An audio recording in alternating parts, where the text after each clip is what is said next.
Hey, it's Russ from the Infectious Groove podcast and vinyl channel, and today I'm doing a follow-up video with the rest of the 10-inch records that I own for now, coming right up.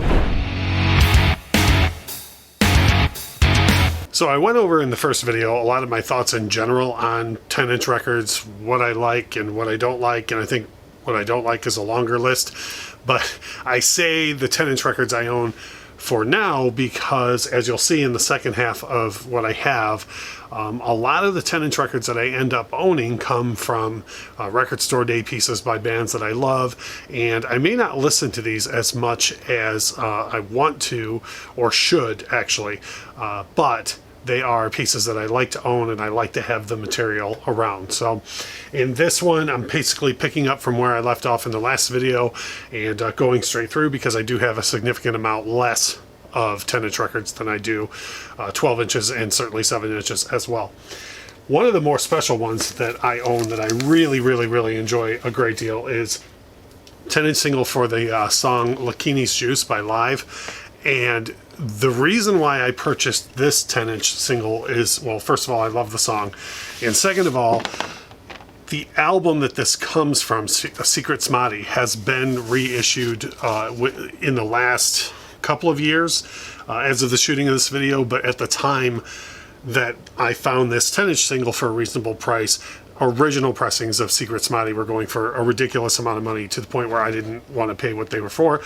So I found this 10-inch single for the song, and it sounds absolutely fantastic. It's on a translucent vinyl, and I like the rest of the album, but for me, I love that single so much that I was like, you know what, I will settle for this for now. And then we'll see what happens. So for me, I really like the fact that I was able to pick that up then, and I will go back and get the entire LP. I just, for now, that's what I picked up was that.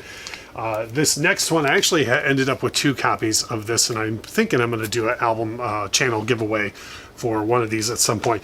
But this is a record store day piece by the Lone Bellow. If you listen to the podcast, if you have watched the channel, you know I talk a great deal about this band. I absolutely love the Lone Bellow, and they had a 7-inch record store day piece that I picked up once, but so far this is the only record store day piece they've had outside of that, and the 7-inch piece was split between them and Brandi Carlile, and this here is dedicated solely to the Lone Bellow. It's live at Grimey's. 2 songs on each side from the album that was current at the time, which was Walk Into a Storm, and just really cool, like a purple sort of translucent vinyl that goes along with the cover art. But for me, the Lone Bellow really stands out in a live setting, and a release like this is fantastic because it actually shows off more of their capability, in my opinion. So that is fantastic. And like I say, I do have 2 copies. I don't know why I came into 2 copies of it, but I may do a channel giveaway at some point for the second copy of it because it is sealed.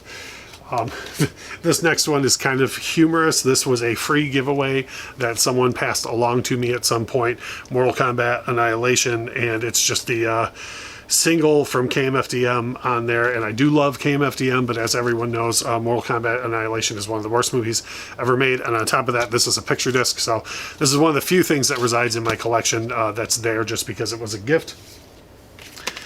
Up next is another record store day piece, and this is from a band called the Magpie Salute, who fans of the Black Crowes will be familiar with.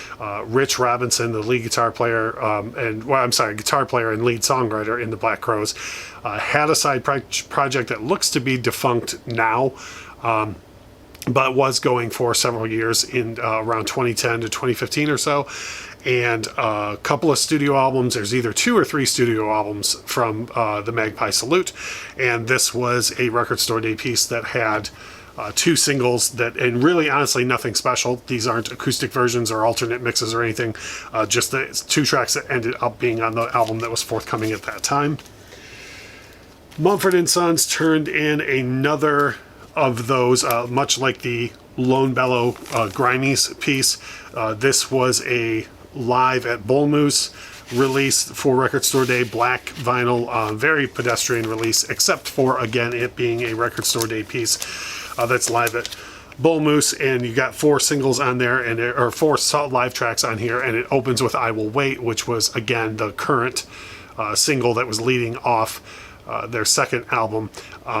But again, Mumford & Sons is another one of those acts that really, really shines live, so it's a piece that I keep around, and I don't usually bust this out just to hear the one song. I'll just play all 4 live tracks straight through. This is another Record Store Day piece, The Outcast, The Players Ball. This is an addition to the Outcast, their first album, and tracks that were usually on bonus CDs or reissues or something along those lines. And when they started reissuing Outcast material on vinyl, these tracks ended up getting left off the Players Ball, so it is very cool that they put this out. On side A, you've got the original version and a extended mix, and side B, a couple of B-sides that were not on the full album. So it's a cool piece to have. You can see it's a translucent green. Again, something I don't listen to as much as I should, probably, but I definitely need to. Here, yet again, is another 10-inch record that is a live piece, Robert Plant, from his later tours that he's been doing with his quite a bit different band from Led Zeppelin. They do some Led Zeppelin stuff, but Robert Plant, what he's been doing lately is, from my experience, is love it or hate it. I personally, I love it. I love what he did with Zeppelin, obviously. I like a lot of his 80s material, and I don't really have any problem with what he's doing, the type of music that he's doing now, with the solo band that he has, or with Alison Krauss as well. But again, you have a 3-track, 1 track on side 1, 2 tracks on side B, live session from the current tour that he was out. So it's kind of humorous to me that they list this as 140 gram audiophile vinyl. I don't know exactly what the heritage is there, if they're trying to sell it on virgin vinyl or whatever, but for a 10-inch record, I'm cool with whatever they use, personally.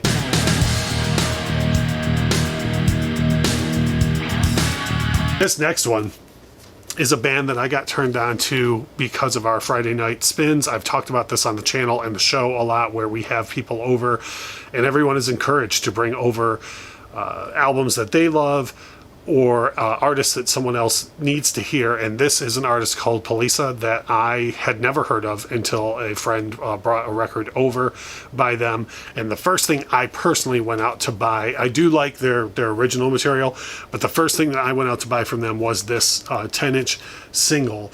And it's the 10-inch single is called Raw Exit, and it's just a standard black 10-inch single.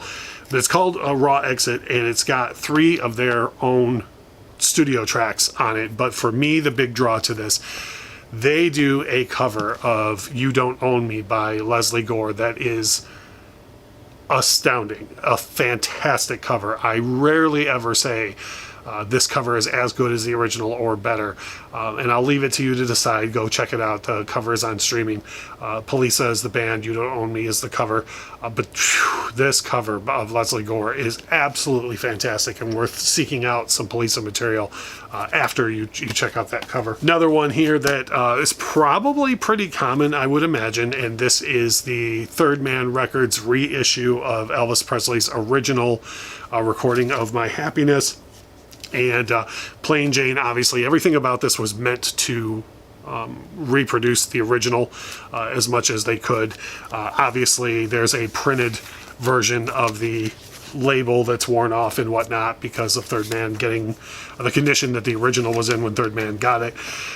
This, for me, to be honest, was just I'm a big Elvis fan, and I was there on Record Store Day, and they had copies, so I grabbed it type of thing. I'm not a huge fan of Elvis's early material and the recording quality of this. If you're even remotely an Elvis fan, I'm certain that you've heard the recording quality. So this is one of the very, very, very few pieces I have in my collection that I bought kind of just to buy, just to have, and it's nothing that I plan to listen to regularly. But being an Elvis fan, it's something that I wanted to have in my collection. Next up is another one that is with Rich Robinson, who was in the Magpie Salute earlier and also in the Black Crowes, has his own solo career outside of that and the other acts that he's been involved with. He has 3 or 4 different solo records out, and this was one that was a record store day piece. Again, there's only 3 tracks on here, one of which is unreleased. There's a track called Look Through My Window, but the other 2 tracks that are on here were, again, just put out almost as tasters for the album that came out. The album that came out was The Ceaseless Sight, and that album has 2 of the 3 tracks on it. So this, again, even though it was a record store day piece, not really anything too special, because you're not missing out on tracks that were available elsewhere. Got 2 10 inches in a row from the Rolling Stones here. Both of these I bust out on a regular basis for different reasons. This here is the 10-inch single for Doom and Gloom, which is a rockin' song that the Stones put out within the last 10 years or so. It's a single-sided 10-inch disc. However, it does have a sweet etching on the B-side with the Rolling Stones lip and 50th anniversary logo. And I'm not usually real big on etchings. I usually don't care one way or the other about etchings, but that one does look pretty slick. And the song, Doom and Gloom, is just one hell of a rockin' song. Fantastically produced. Great rockin' song. This next one here that I have, I believe, even though this doesn't say that it was a record store day piece, I believe this was made for record store day. This is a bright yellow colored vinyl that is a single for She's a Rainbow, and it's a live version from, again, within the past 5 years or so. This is my personal favorite Rolling Stone song of all time. Generally, when I go listen to She's a Rainbow, I listen to it off of Through the Past Darkly, because I have a remaster of that sounds absolutely fantastic. But I love a live version of it. I bought this simply because it's my favorite song, and I will bust this out more often than not when I want to hear that song. Absolutely love the song, and fantastic version on this 10-inch. Rounding out my 10-inch records, and I didn't even realize how many appearances the Black Crowes or variants of them were going to make in this video, is a 10-inch single from Trigger Hippie. Now, this band is the drummer from the Black Crowes, Steve Gorman. This is more or less the only full project that he's done outside of the Black Crowes, even though a bunch of other members of the Crowes have been in and out of all sorts of different acts. Trigger Hippie is a fantastic, in my opinion, continuation of the sound that the Black Crowes were doing around the time that they officially broke up. This here was, again, meant to be kind of a sampler, a way to show you what the band was going to be about. So you've only got 4 tracks on here that ended up being on the studio record. So if you want to get into this, if you like what the Black Crowes were doing and you want to hear a continuation of it, I wouldn't tell you that you have to seek out this particular self-titled 10-inch, because these songs ended up being on full Trigger Hippie releases. So it's not anything that you have to go and seek out just for this one. So over 2 videos, I was pretty much able to knock out my the entirety of the 10-inch collection that I have. As I said in the first video, I don't love 10-inch records, and I don't hate them. They end up being, more often than not for me, the only reason I will buy a 10-inch record is because of some of the examples I gave in here, where it's a track you can't get anywhere else, or if it's a specific version of a song I love and you can't get it anywhere else. Basically, it's got to be pretty rare for me to want to pick up an item on 10-inch. What about you? I know on the first video there were probably some comments about what you think about 10-inch records. I would love for you to hit the comments below. If you like the video, please drop a like. If this is your first time on the channel, just know we have new vinyl videos every Thursday and Saturday. Please go ahead and hit the subscribe button if you haven't already. The comment section matters more to me than anything, though, so if you have questions on these releases or just want to share your thoughts on 10-inch records, make sure to drop a comment below. And as always, thank you so much for watching.